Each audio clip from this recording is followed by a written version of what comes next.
এক সাহাবীকে জিজ্ঞেস করছে, আপনি বলেন তো নবী কেমন?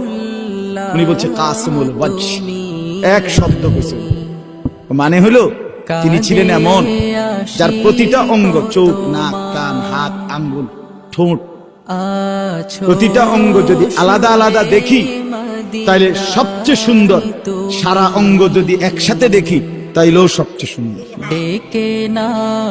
তিনি আমরা। আরেকজন কেউ আমনে কোন, আরেক সাহাবী আমনে কোন তো নবী কেমন?